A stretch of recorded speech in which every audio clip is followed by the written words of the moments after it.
Dans cette vidéo, on voit M. Ibrahim Traoré rencontrer 700, en tout cas plus de 700 individus afro-descendants qui sont venus de partout dans le monde, les États-Unis, les Caraïbes, dans l'objectif de pas seulement se connecter à leurs ancêtres, avec leur histoire, mais aussi rencontrer M. Ibrahim Traoré. Et M. Ibrahim Traoré, dans son programme très occupé, a eu le temps d'aller rencontrer ces personnes. Ceci prouve combien monsieur a beaucoup d'humilité et est très en contact avec l'humanité. Suivant.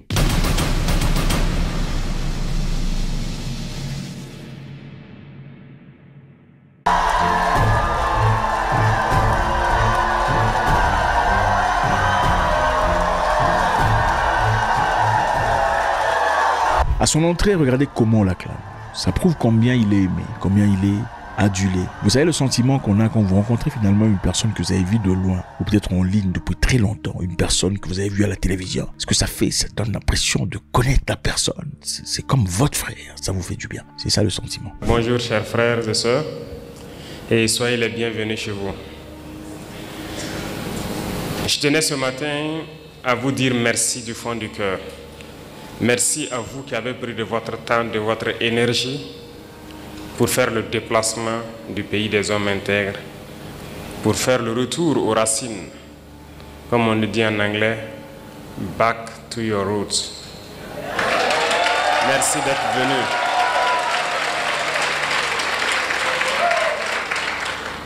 Vous nous avez fait preuve de fraternité, vous nous avez fait honneur. Et je prie Dieu qu'il continue à vous bénir tous, à vous donner la santé, la force nécessaire de pouvoir continuer à revenir à vos sources.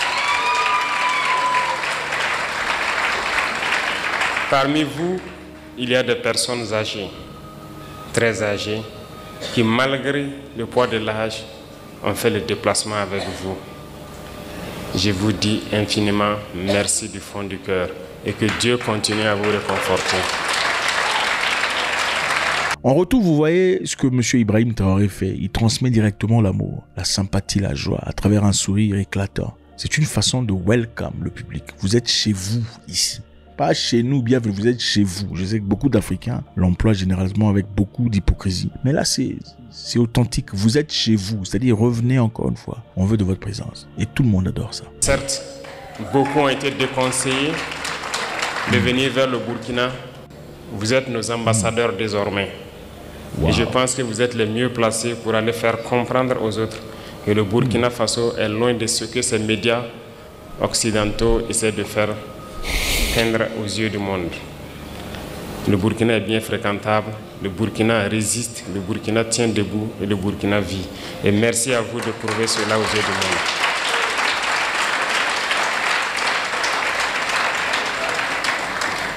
Je vous salue également pour votre détermination à vouloir nous accompagner dans notre lutte, à vouloir donc accompagner vos frères et sœurs ici au Burkina Faso en investissant dans tous les domaines possibles. M. Ibrahim Traoré parle d'accompagnement, c'est-à-dire ils sont prêts à accompagner toutes ces personnes qui viendraient au Burkina Faso avec objectif d'investissement. Donc toutes ces personnes qui comptent investir au Burkina Faso seront accompagnées par le gouvernement. C'est vrai qu'il n'a pas élaboré là-dessus, ce n'est pas l'endroit. En tout cas pas, mais c'est-à-dire que tout ce qui viendra avec des très bonnes idées, qui se présenteront développant, M. Traoré, en tout cas son équipe, va se charger de pouvoir motiver ces personnes pour faire des bonnes histoires afin d'améliorer le Burkina Faso. Et ça, c'est génial. J'en ai échangé avec le Premier ministre rien que hier sur la carte de résident permanent. Certes, nous avions mis des conditions d'acquisition de la carte, mais aussi d'autres conditions financière, mais nous avons décidé de lever la condition financière en ce qui vous concerne pour que vous n'acquisiez.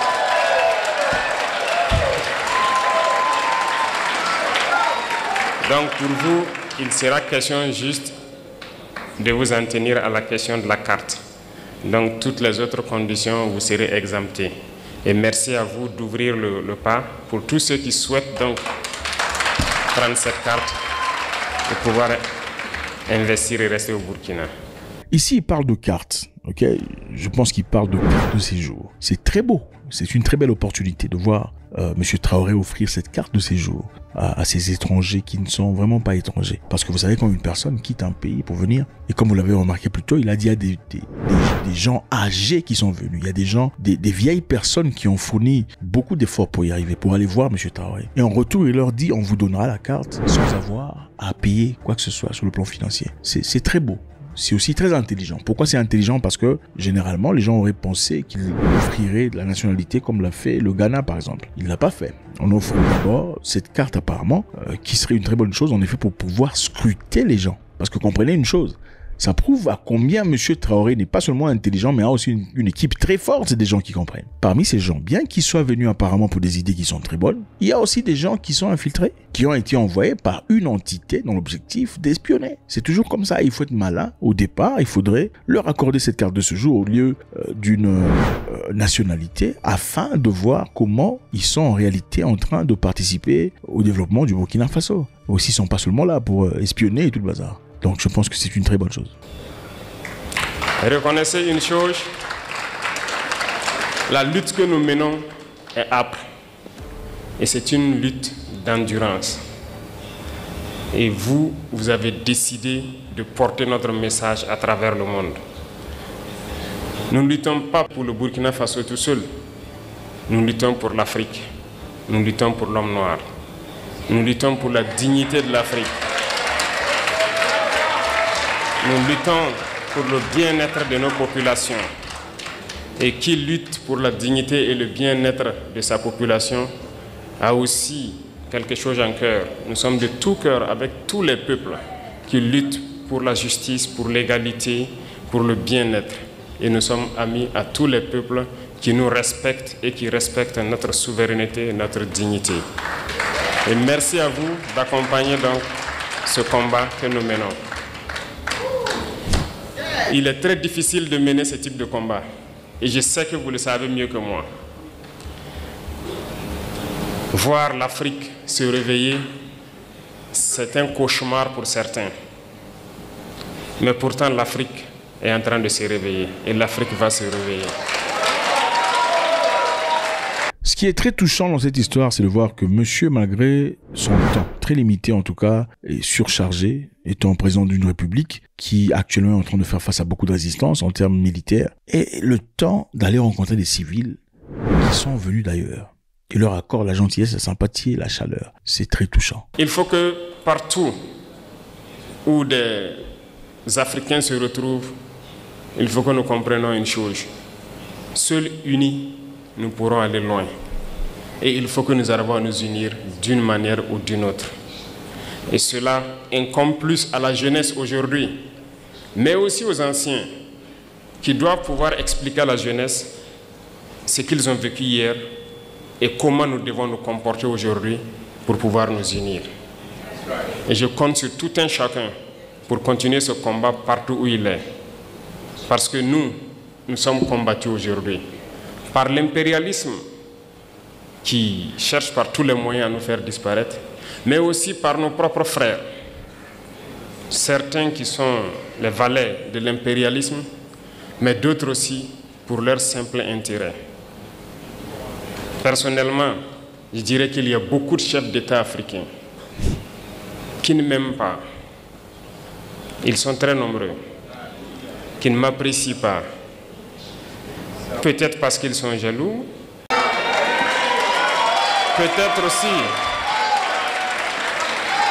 peut-être aussi je suis un danger pour leur maître. Quoi qu'il en soit, moi je ne les en veux pas. Et ils font semblant. Lorsque les gens les croisent, ils font semblant de m'aimer.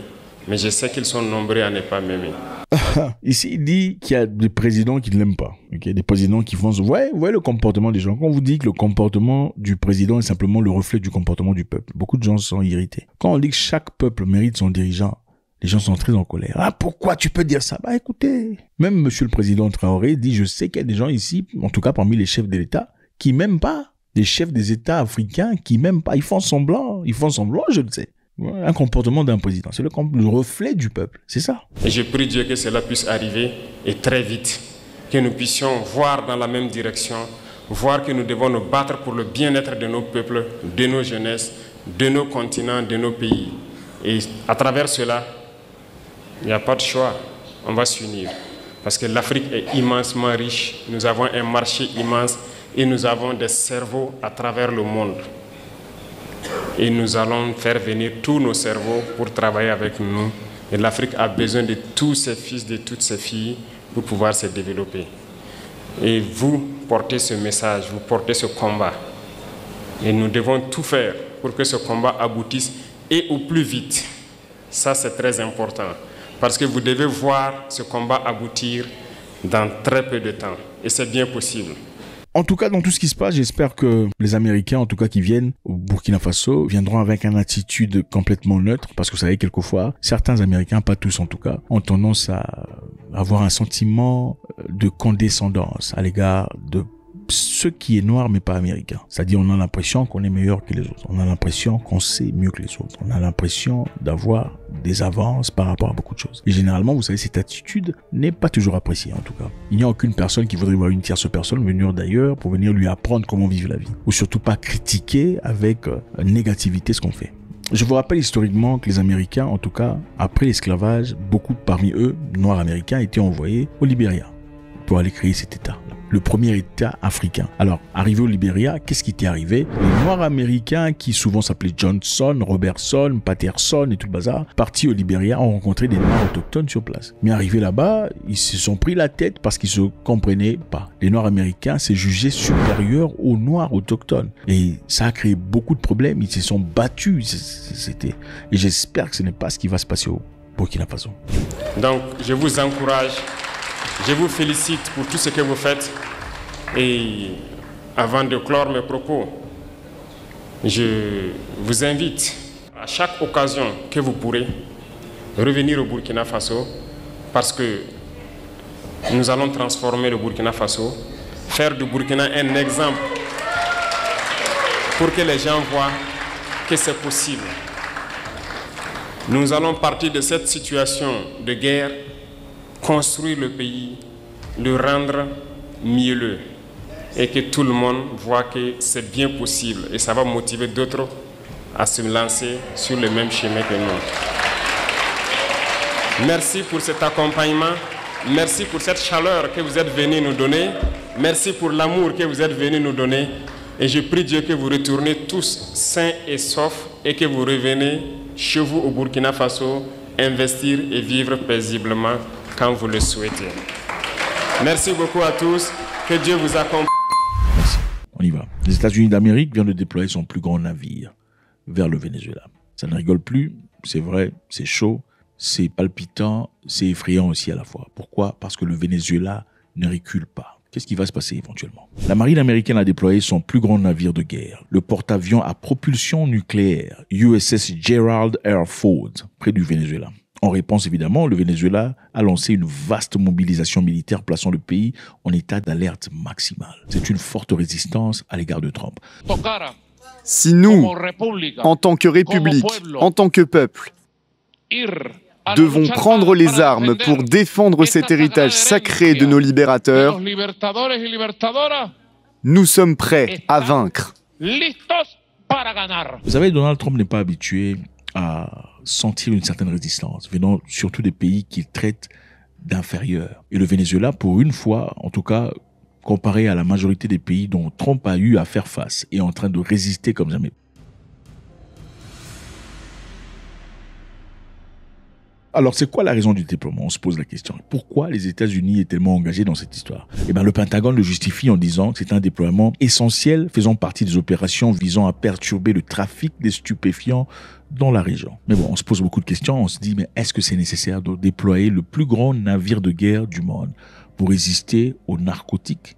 Ça n'a aucun sens logique, n'est-ce pas? Et déjà que les Américains sont très présents dans les entourages, ils ont déployé 8 navires de guerre, un sous-marin nucléaire et des avions F-35. Bon, comment vous allez combattre des stupéfiants avec des navires de guerre, des avions de combat et des F-35? On se pose la question. Est-ce vraiment pour les stupéfiants qu'on le fait? Ou il y a peut-être autre chose derrière? On va le découvrir avec vous. L'USS Gerald R. Ford est un navire de guerre pas comme les autres. C'est complètement différent. En effet, sa capacité est inouïe. C'est un porte-avions capable de tenir 75 avions de guerre et fonctionne avec des réacteurs nucléaires. Le Venezuela, par contre, ne recule pas. Le ministère vénézuélien de la Défense a annoncé un vaste exercice militaire impliquant 200 000 soldats, ainsi que des moyens terrestres, aériens et navals. Le Venezuela est prêt. Le Venezuela a mobilisé beaucoup de gens. Le Venezuela est très armé. Le Venezuela a acheté beaucoup d'armes venant de la Chine, venant de la Russie et de l'Iran. Donc s'il faut parler des machines de capacité qui soient à mesure de faire résistance aux Américains, ce sont les machines chinoises, russes et iraniennes. Donc voilà, quoi de mieux qu'une belle opportunité de pouvoir les tester. Comprenez une chose, vous savez, généralement, quand une personne n'a pas les moyens, c'est quand la personne est très dangereuse. C'est comme un chien qu'on met contre un mur. Le chien contre mur est beaucoup plus dangereux que le chien qui aboie devant vous. Parce que le chien qui aboie devant vous en liberté a une possibilité de s'enfuir en cas de difficulté. Mais le chien qui est coincé contre mur, mais qui n'aboie pas, est très dangereux parce que quand vous le poussez dans les conditions, il ne peut pas s'enfuir. Il est obligé de faire face à la bataille. Cette mobilisation par le Venezuela est décrite comme l'une des plus importantes de ces dernières années, mettant en avant ses chars, ses avions de chasse et des patrouilles navales. Le gouvernement insiste sur le fait qu'il s'agit d'une mesure défensive. Pensez-vous que le Venezuela se défend ? Où le Venezuela, évidemment, est en train de soutenir les narcotiques. M. Trump a justifié cette présence en disant que le président Maduro lui-même est un trafiquant de drogue. Je vous rappelle ici que les États-Unis ont abattu plus de 20 bateaux dans les eaux vénézuéliennes. Et c'est incroyable, c'est inouï. Si un autre pays le faisait, on dirait que c'est quoi? Violation internationale des droits de l'homme, violation de tout ça. C'est incroyable. En effet, même les pays amis aux États-Unis ont refusé désormais de partager les informations de renseignement, partant du fait que les États-Unis ont bombardé plusieurs bateaux. Ils justifient ce fait en disant que ce sont des bateaux de narcotiques, mais sans essentiellement avoir des preuves tangibles. En tout cas, les preuves n'ont pas été présentées. Et certaines personnes accusent les États-Unis d'exécution extrajudiciaire. La Grande-Bretagne vient de refuser de transmettre toute information de renseignement autour du Venezuela avec les États-Unis. Le ministre des Affaires étrangères dit qu'ils ont reçu l'assurance que les États-Unis utilisent leurs propres renseignements et que les renseignements canadiens ne sont pas utilisés. On nous a dit, ou plutôt il y a des rapports selon lesquels le Royaume-Uni ne partage pas de renseignements de ciblage. Oui, quelques points à souligner. Les États-Unis ont des raisons d'avoir ces moyens dans la région, recueillir des renseignements et agir en conséquence. Évidemment, je n'irai pas plus loin en ce qui concerne les questions de renseignement. Alors, ont-ils raison de le faire? Moi, je ne sais pas. Dites-moi, si on vous pousse contre mur à un point, si on vous attaque chez vous, et on vous accuse à tort selon vous dans des conditions telles que celles-ci, qu'est-ce que vous faites?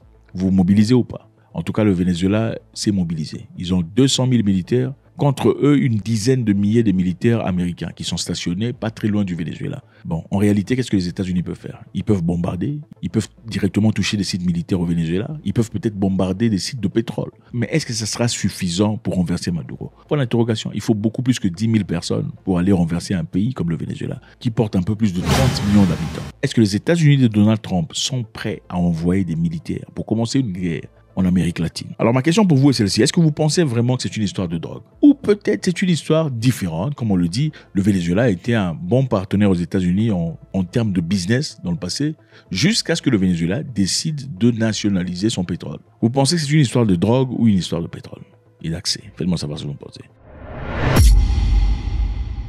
Maintenant, nous partons en Guinée équatoriale, où le président Teodoro Obiang Nguema Mbasogo vient d'accepter 7,5 millions de dollars pour accepter des expulsés du gouvernement américain.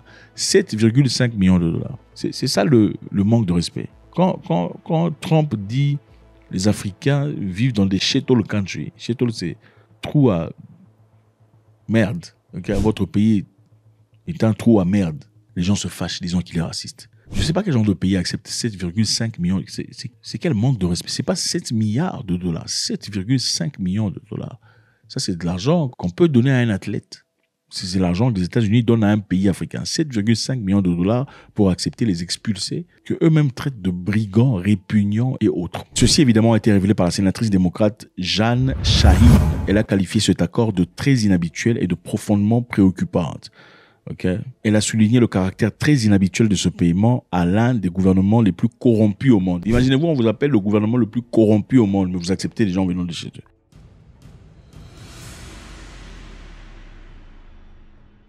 Alors, c'est qui le président? C'est le monsieur ici, évidemment. C'est l'ami du président camerounais. Il est au pouvoir depuis 1979. Donc en 79, il devint président de son pays. Comment il l'a fait?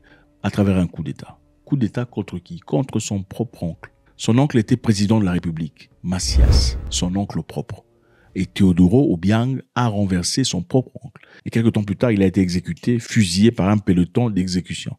Imaginez-vous faire exécuter votre propre oncle. Qu'est-ce qu'il en est? Qu'est-ce qu'il en est vraiment? Alors, on se pose la question de savoir comment ça se fait qu'un président qui est au pouvoir depuis 79 jusqu'à aujourd'hui, les États-Unis ne s'inquiètent pas. On n'a jamais fait de commentaires par rapport à lui et tout le bazar. Et apparemment, ils sont en train de travailler correctement ensemble. Eh bien, c'est très simple. C'est parce que récemment, en septembre, le vice-président de la République, Teodoro Nyama Obiang, évidemment, c'est son fils. Le fils du président, c'est le vice-président, a rencontré le secrétaire d'État adjoint Christopher Landau à Washington pour des discussions. Donc, le fils du président, qui est le président en miniature, a rencontré un secrétaire général aux États-Unis d'Amérique pour discuter sur comment prendre des mesures concrètes pour renforcer les relations bilatérales entre les États-Unis et leur pays. Avec ça, vous posez la question de savoir s'il y a vraiment démocratie dans le monde, ou la démocratie est vraiment une chose qui existe, ou cette démocratie est simplement une démocratie qui dépend de l'homme fort. C'est l'homme fort qui décide si vous êtes une démocratie ou pas. Donc c'est ça les amis, le Venezuela s'élève, on a mobilisé 200 000 personnes pour résister aux États-Unis, après avoir déployé le plus grand navire de guerre, c'est-à-dire porte-avions au monde. Qu'est-ce que Trump essaie de faire? Est-ce qu'il va vraiment frapper le Venezuela? Ou bien ce sont des tactiques d'intimidation? Est-il en incapacité de frapper le Venezuela? Absolument pas. Les États-Unis ont les capacités nécessaires pour écraser le Venezuela. Mais ont-ils assez d'hommes autour du Venezuela pour l'exécuter sur le plan terrestre? Jusque-là, non. Mais peuvent-ils détruire ce qu'il y a au Venezuela? Ça, c'est une chose qu'on découvrira très vite. Faites-moi savoir ce que vous en pensez, les amis. C'est toujours avec beaucoup de plaisir. God bless.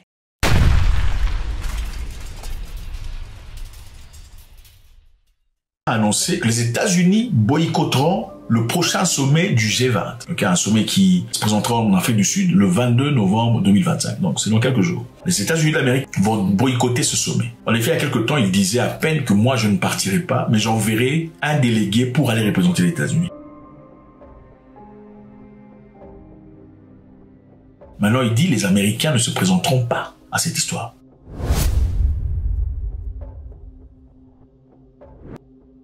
Il a évoqué les violations des droits de l'homme en l'encontre des fermiers afrikaners blancs. Ces propos évidemment ont provoqué un tollé diplomatique, l'Afrique du Sud rejetant ces accusations comme étant sans fondement. Vous savez, M. Trump, il n'y a pas très longtemps, a accusé l'Afrique du Sud de géno contre les Afrikaners. Les Afrikaners sont des descendants des Blancs venus d'Allemagne, de France et de Hollande. Ce sont ces gens qui ont quitté depuis très longtemps pour partir s'installer en Afrique. Contrairement aux Européens qui sont partis s'installer dans plusieurs pays africains, au Gabon, en Ouganda, au Rwanda, au Burundi. Les Afrikaners sont partis construire et vivre. Les autres sont partis pour piller. C'est ça la vérité du colonialisme. Ils étaient là-bas pour coloniser, voler, prendre et s'en aller. Les Afrikaners étaient plutôt des conquistadors. Leur objectif, c'était d'aller trouver des terres, s'installer et créer une civilisation. Des gens qui sont venus se sont installés.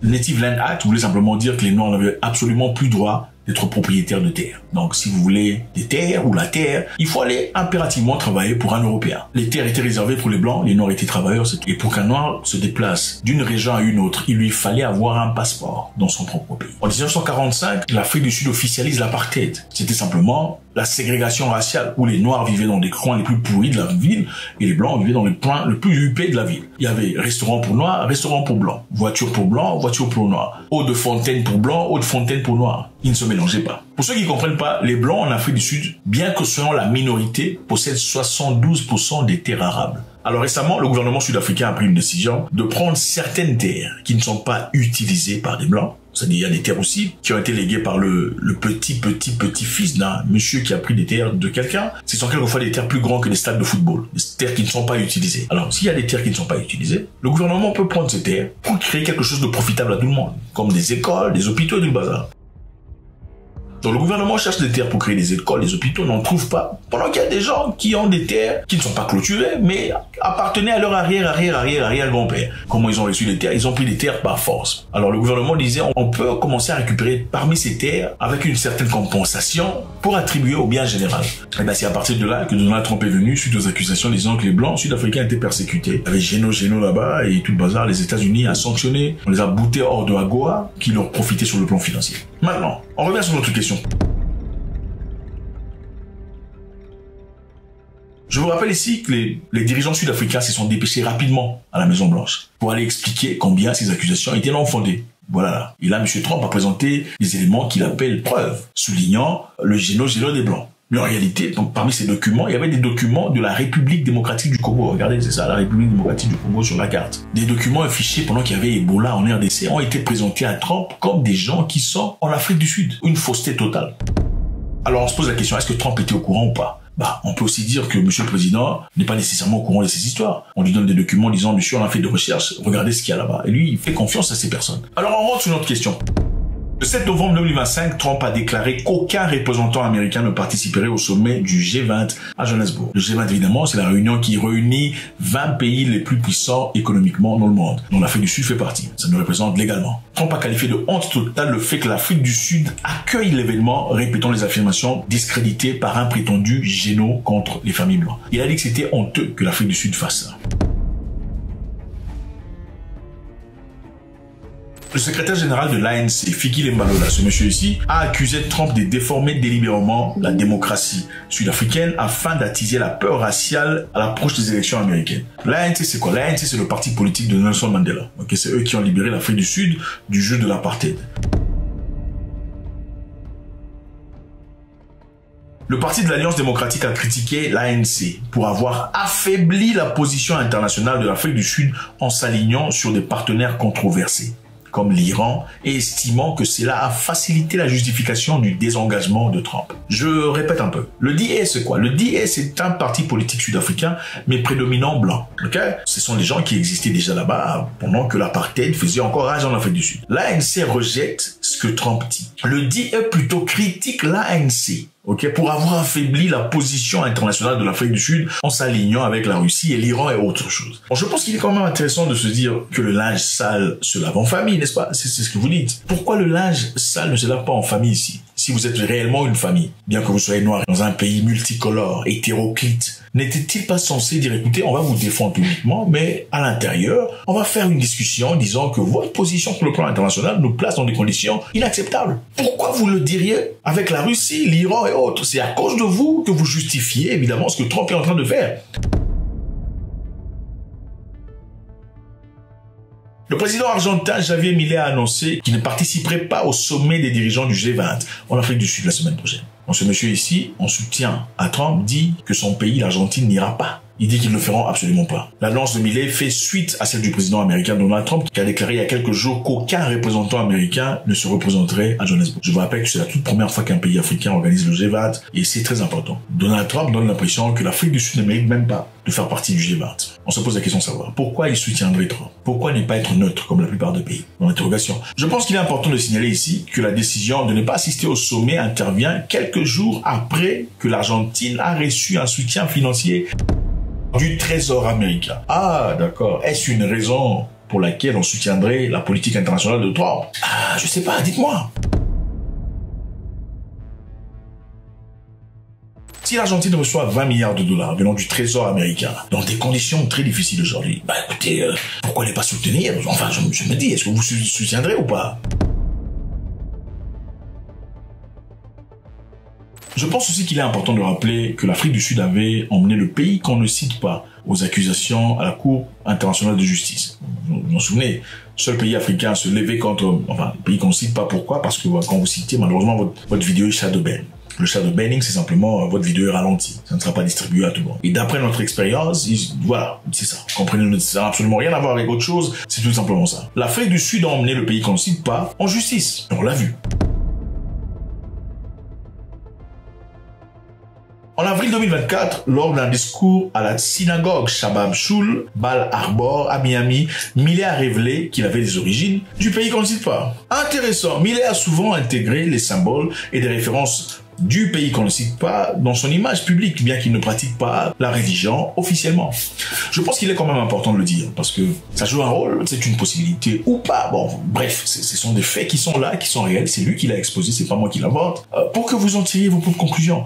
Aurait-il boycotté l'Afrique du Sud parce qu'on lui a donné 20 milliards de dollars, compte tenu du fait que l'Afrique du Sud a emmené le pays qu'on ne cite pas en justice? Peut-on au moins dire que ces deux choses ont simplifié son choix? Alors, pour finir, On l'a vu accuser l'Afrique du Sud de génocide contre les fermiers blancs. On a aussi vu l'Afrique du Sud dépêcher une équipe très forte pour aller justifier ce fait, démentir ces accusations. Mais malgré cette démentie, il n'y a quand même pas de changement de l'attitude du gouvernement de Trump à l'égard de l'Afrique du Sud. Il doit y avoir alors autre chose. Qu'est-ce que c'est? On va essayer de vérifier et vous me direz quoi? Alors, M. Trump serait-il en train de menacer l'Afrique du Sud et de parler de génocide contre les Blancs dans l'objectif de gagner la sympathie des électeurs blancs américains? Ah oui, mais enfin, je vous pose la question. Pourquoi? Parce que quand vous dites « je suis celui qui est en train de m'assurer que le gouvernement sud-africain ne traumatise pas les Blancs », vous gagnez directement la sympathie des gens qui aiment ces rhétoriques. Les Américains ont plusieurs degrés et niveaux de gens. Il y a des gens parmi eux qui aiment les rhétoriques raciales. Les Blancs contre les Noirs contre les Blancs. C'est important pour eux, ils se sentent en vie. Aussitôt qu'il y a une personne qui se présente dans un héros, sauveur d'un groupe contre un autre, on l'adore. Est-ce peut-être la raison, l'une des raisons pour lesquelles? Deuxièmement, alors, Trump serait-il en train de le faire parce que l'Afrique du Sud est trop amie à la Russie, la Chine et l'Iran, qui sont évidemment des opposants farouches des États-Unis d'Amérique. Et aussi, puisqu'il perçoit l'Afrique du Sud peut-être comme le weak link, c'est-à-dire le maillon faible. Pourquoi ne pas appliquer autant de pression possible sur l'Afrique du Sud et l'affaiblir? Alors, Trump serait-il en train de faire ça pour ça? C'est une possibilité ou pas? Faites-moi savoir ce que vous en pensez. Trump n'aime-t-il pas l'Afrique du Sud parce que l'Afrique du Sud a emmené le pays qu'on ne cite pas là-bas? Est-ce une possibilité? Faites-moi savoir. Trump serait-il en train de le faire pour paraître comme le sauveur des Afrikaners? Évidemment, quand l'Afrikaner qui se plaint d'être meurtri et qui est une personne venant des États-Unis d'Amérique, le président des États-Unis d'Amérique disant « nous sommes là pour vous », ça fait un peu sauveur, n'est-ce pas? C'est sa réputation, c'est son honneur. Est-ce une possibilité ou pas? Ou encore,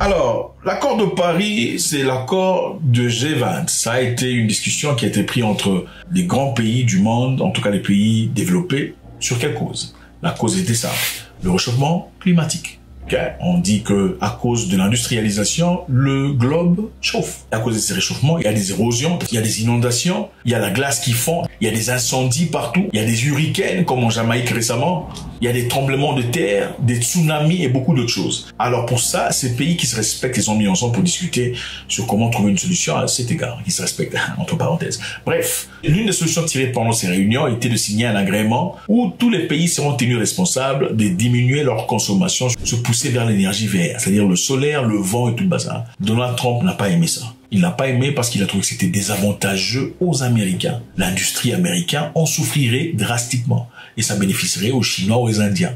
Donc pour lui et son équipe, ils pensent que la rhétorique du réchauffement climatique, ce ne sont pas des sciences qui sont convaincantes. Ce sont des histoires tirées de tout bout pour l'objectif de gagner certains intérêts. Donald Trump est-il en train de pousser l'Afrique du Sud, boycotter cette histoire, pour objectif simplement de se retirer de cet agrément? Parce que Trump s'est retiré de l'accord de Paris.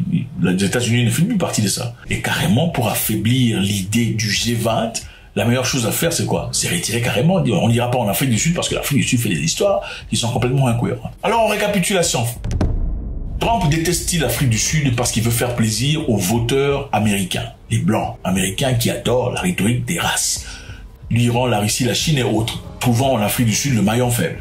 Le numéro 3 le fait-il à cause de Gaza? Donc, enfin, l'Afrique du Sud a emmené le pays en justice. Ensuite, le fait-il pour gagner la sympathie des Afrikaners, comme sauveur des Afrikaners, pour sa grande réputation. Enfin, Trump le fait-il parce qu'il n'aime pas l'accord de Paris? Évidemment, cette rhétorique qui continue, il n'aime pas. C'est une façon facile pour lui de se dégager, de s'en aller. Ou encore le fait-il simplement parce que c'est un pays africain? Les élections se passent, mais contrairement à plusieurs fois, on voit des élections passées qui sont quelquefois difficiles. Ici, beaucoup ont réagi. Il y a les organes africains qui se sont exprimés. Ils n'ont pas caché leur désarroi, y compris l'African Union, l'Union africaine. On s'y attend très difficilement, mais l'Union africaine a réagi.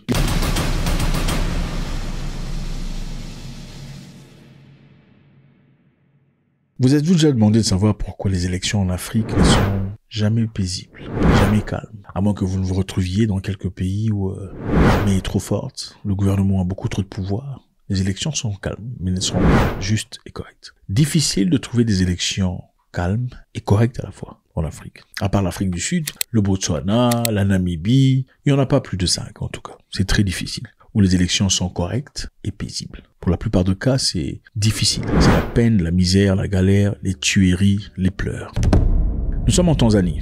En Tanzanie, il n'y a pas très longtemps, en fait, il y a quelques jours d'ailleurs, il y a eu élection. Et pendant ces élections, qui opposait madame. Cette madame-là, contre cette opposante et cet opposant et d'autres opposants. Malheureusement, comme d'habitude en Afrique, mais comme de manière inhabituelle en Tanzanie, parce que c'est l'un des pays reconnus comme les plus paisibles d'Afrique, les élections ont été très tumultueuses. Ces personnes de l'opposition, en tout cas les vrais opposants, étaient complètement écartés de l'élection. Parmi eux, il y avait certains qui ont été arrêtés, jetés en prison pendant les moments de l'élection. Évidemment, on se pose la question de savoir c'était pour quel objectif. Quand vous arrêtez l'opposition juste au moment des élections, c'est pour faire quoi? C'est pour que vous passiez seul comme candidat. Évidemment, même si une personne désirait voter la personne que vous avez jetée en prison, puisqu'elle est en prison et qu'elle n'est pas éligible, elle sera peut-être obligée de vous voter vous et rester au pouvoir. Alors, il y a eu beaucoup d'accusations par rapport au gouvernement tanzanien, par rapport en ce qui concerne ces élections. Je pense qu'il y a une leçon très intéressante à suivre ici, dans cette histoire. Les élections se passent, mais contrairement à plusieurs fois, on voit des élections passées qui sont quelquefois difficiles. Ici, beaucoup ont réagi. Il y a les organes africains qui se sont exprimés. Ils n'ont pas caché leur désarroi, y compris l'African Union, l'Union africaine. On s'y attend très difficilement, l'Union africaine a réagi. Les élections générales d'octobre 2025 en Tanzanie ont été largement critiquées de ne pas avoir respecté les normes démocratiques. Plusieurs missions d'observation ayant signalé des graves irrégularités. Alors l'Union africaine a dit quoi? L'Union africaine a déclaré que les élections n'étaient pas conformes aux principes démocratiques relevants. Bourrage d'urnes, coupure d'internet, enlèvement à motivation politique, usage excessif de la force militaire pendant les scrutins. On se dit d'abord, coupure d'internet. Pourquoi on coupe internet dans un pays qu'on se respecte? Avez-vous déjà vu ça aux États-Unis d'Amérique? On a coupé internet parce qu'il y a élection. En France, en Belgique, en Allemagne, au Danemark, on n'en voit pas. C'est généralement dans des républiques bananières que ça se passe. Pourquoi? Parce qu'on est en incapacité de gérer la tendance des personnes. Comment on justifie ça? On le justifie sous prétexte que les gens, le crime organisé, s'organiser à travers internet pour faire des choses complètement pas catholiques, n'est-ce pas? C'est une raison qui pourrait être acceptable. Mais qui contrôle ceux-là des autorités, ceux-là du gouvernement qui peuvent faire des choses absolument atroces aussi? Les gens en force, les gens en tenue, ne peuvent-ils pas faire des choses atroces pendant ce moment? Alors, ne serait pas un moyen aussi de pouvoir taire la population ou le monde entier de voir ce que ces gens sont capables de faire? Rendez-vous compte, quand il y a Internet partout et qu'il y a un policier qui tire sur quelqu'un à bout portant, quelqu'un aurait peut-être filmé et balancé sur Internet. Et cela serait pas une très bonne réputation pour le gouvernement, surtout au moment d'élection. Alors, quoi de mieux que bloquer Internet pour pas que le monde voit exactement ce qu'on fait? C'est la question qu'on se pose. Vous pensez qu'ils ont coupé Internet parce qu'on voulait protéger la nation des crimes organisés, ou on a coupé Internet parce qu'on ne voulait pas que le monde voie ce qui se passe en Tanzanie réellement? Je vous rappelle ici qu'il y a eu des accusations à l'égard de la Tanzanie disant qu'il y avait au moins 800 morts aux élections. Parce que les gens sont sortis dans les rues réclamant leurs droits, disant qu'ils voulaient un changement. Le gouvernement l'a contré en disant qu'il n'y avait pas 800 morts du tout, c'est de la propagande, il y avait des problèmes ici et là, mais c'était pas une réalité vraie. La Tanzanie est un très beau pays, si vous n'avez jamais été, je vous encourage d'y aller. C'est merveilleux, c'est un pays paisible, calme, c'est beau, toujours un beau soleil, la très bonne humeur, vous n'entendrez jamais quelqu'un insulter quelqu'un, jamais, ça c'est votre mentalité à vous. Jamais vous n'entendrez quelqu'un en train d'insulter une autre personne. Ce sont des gens très agréables, très polis, c'est une mentalité liée à la tradition de respect et c'est merveilleux.